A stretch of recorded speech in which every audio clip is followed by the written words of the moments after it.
Hello po sa inyong lahat mga ka-crypto. Ako po si Pinoy Crypto Trader at sa video na ito ay atin pong pag-uusapan ang tungkol dito kay Cardano. Kung saan ang sabi rito ay Cardano founder says Chang hard fork delayed. Here's why. Ayan. Ayon po sa founder ni Cardano, kung saan ay yan po ay walang iba kundi si Ginoong Charles Hoskinson, ay sinabi po niya na ang Chang hard fork ay madidelay. Ayan, or yung kanyang marire-schedule po siya.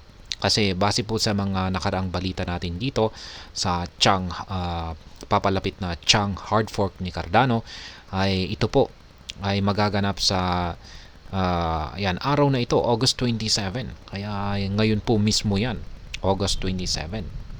Pero ayan, naglabas po ng panibagong balita itong si Ginong Charles Hoskinson na ito po ay marire-schedule. Kaya yan, at ang malaking tanong dito ay bakit? Yan, bakit kailangang ma-reschedule ang Chang hard fork na ito? Kaya yan po ang ating pag-uusapan, kung ano yung dahilan, kung bakit.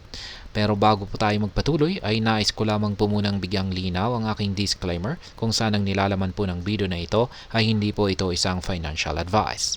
For education and information purposes lamang po ang layunin nito. Maliban po dito ay nais ko na rin pong magbigay babala na wala pong kahit anumang group chat ang Pinoy Crypto Trader. Ayan, sa ating pagpapatuloy ay ang sabi po rito ay Cardano founder Charles Hoskinson announced that the new date for the upgrade is September 1 and highlighted the reasons for the delay. Ayan. Gaya ng aking sinabi kanina, sa mga hindi po nakakakilala kung sino ang founder ng Cardano, ay siya po ay walang iba kundi si Ginoong Charles Hoskinson. At ayan, napaka-vocal po niya. Siya po mismo yung nag-a-announce sa mga malalaking, mga paparating na malalaking kaganapan dito sa ecosystem ni Cardano. At yan na nga, yung kanyang, yung pinakamalaki pong na event na magaganap ngayon dito sa ecosystem ni Cardano ay yung kanilang Chang hard fork na ito. Ayan, ngayon ay naglabas po siya ng panibagong date or petsa kung kailan po malilipat ang Chang hard fork na ito, kung saan ay ito na po ay magaganap sa September 1. Kaya next month po yan, unang araw ng buwan ng September. Kaya yan, kasi dati ay yung una ay ngayon po August 27 magaganap yung Chang hard fork sana na ito.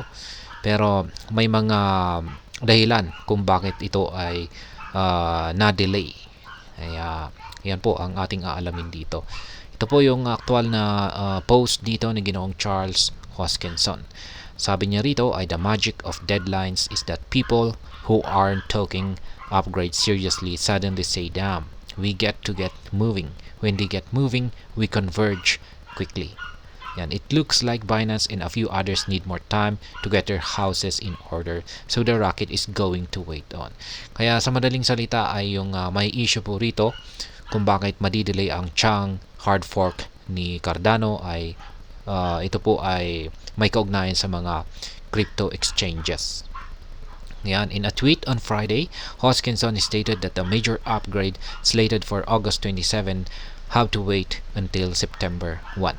Kaya yan po ulit. Kailangan daw po yung upgrade na magaganap sana ngayong August 27 ay kailangan po natin ulit maghintay ng hanggang September 1. He noted that a few exchanges like Binance were not ready for the upgrade yet, hence the delay. Kaya yan po yung pinakadahilan dito. Ayon po kay Ginoong Charles Hoskinson kung bakit madidelay ang kanilang Chang hard fork na ito. At yan po, may ilan daw po kasing mga crypto exchanges na hindi pa handa sa upgrade na ito. At isa lamang po rito ay si Binance, ang nangungunang crypto exchange sa buong mundo. Kaya sila po yung naging dahilan kung bakit magkakaroon ng delay ang Chang hard fork ni Cardano. Kaya yan. Retrospectively, the hard fork team announced Friday, August 23 as the deadline for the final decision on a possible August 27 Chang upgrade. Kaya ayan, yan po yung announcement pa noong August 23. At yung final decision ay sa August 27 yung Chang upgrade. Hoskinson stated that the deadline awakened stakeholders who would be involved in the hard fork and got them working towards the project. Ayan.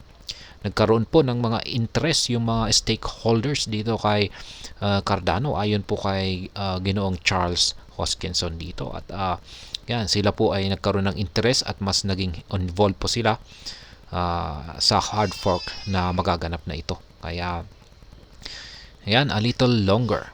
Hoskinson noted that the delay meant the rocket would wait on the pad for better weather. Kaya yan, isa pong malalim na pahayag ang inilabas dito ni Ginoong Charles Hoskinson. Ang ibig pong sabihin ni Ginoong Charles Hoskinson dito na rocket ay yan po yung presyo ni XRP. At kung saan ay naghahanda po ito para lumipad sa isang napakataas na presyo. Pero sabi po niya ay kailangan daw po munang maghintay yung pad nito, yung launch pad nito. Yan, para ito ay lumipad kung maayos na yung kalagayan ng panahon. At ayan, yung bad weather na yan ay tumutukoy po yan sa issue na kailangan pong masolusyonan para itong si Cardano or ADA ay makalipad na po yung kanyang rocket. At syempre yung bad weather na yan ay mukhang yan po yung tumutukoy sa mga crypto exchanges na hindi pa nakahanda na tanggapin yung hard fork upgrade na ito ni Cardano. At ayan, as sabi rito ay as Hoskinson pointed out, exchanges were the primary source of the delay. Ayan na nga yung sinabi ko kanina, yung source or yung pinaka problema na nagdulot sa delay na ito ay yung mga crypto exchanges. Yan, ayon po yan kay Ginoong Charles Hoskinson.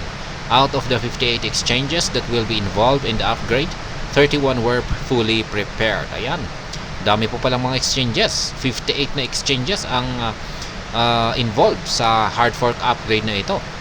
Ngunit 31 lamang po, 31 lamang yung handang-handa na ayan, handang-handa sa magaganap na hard fork, Chang hard fork na ito. 16 including Binance and Bybit were in progress, while 11 had not even started. Notably, Bitfinex was the first exchange to announce 100% preparedness for the Chang hard fork. Ayan, itong 16 daw po ang in progress or kasalukuyang pong patuloy na naghahanda or pinaghahanda nila yung Chang hard fork upgrade na ito. At kasama po sa 16 na ito ay sina Binance at saka si Bybit. Ngayon yung 11 or 11 na mga crypto exchanges ay hindi pa sila nagsisimula. Kaya yan po yung hinihintay ni Ginoong Charles Hoskinson. Ngayon yung pagdating naman po sa kauna-unahan na crypto exchange na naglabas po ng announcement na sila ay 100% na handang-handa sa Chang hard fork na ito ay walang iba kundi si Bitfinex. Kaya ayan, meron pong ipinakita rito na chart yan sa kahandaan ng mga crypto exchanges dito sa nalalapit na Chang hard fork na ito na upgrade. Yan, exchange readiness ay nasa 53%. 28% naman yung in progress, not started ay 19%. Kaya yan pong muli. Ayon po sa latest na announcement ni Ginoong Charles Hoskinson, ang founder po ng Cardano ay maiuurong po yung Chang hard fork upgrade na magaganap sana ngayon, August 27 sa next month, September 1 po, September 1 na po ito. Pero sorry po, sa tingin ko ay hindi po tayo nakakasiguro kung sa September 1 nga ito magaganap. Posibleng ito po rin ay magkakaroon ng delay kasi ayan, marami pong mga crypto exchanges na hindi pa handa sa upgrade na ito. Yan, bagaya po ng binanggit kanina ay meron pang 11 na mga crypto exchanges na hindi pa sila nagsisimula dito. Kaya Ayan, hanggang dito na lamang po tayo sa video na ito mga ka-crypto. Sana po ay inyong nagustuhan ang aking paliwanag sa video na ito. Kung inyo po itong nagustuhan ay pakiclick lamang po ang like button nito. Para naman po sa mga bago lamang dito, kayo po ay aking inaanyayahan para mag-subscribe. Pakiclick na rin po ang bell icon nito dahil ito po ang siya magsisilbing notification nito sa mga bago kong videos na akin pong ina-upload sa aking YouTube channel na ito.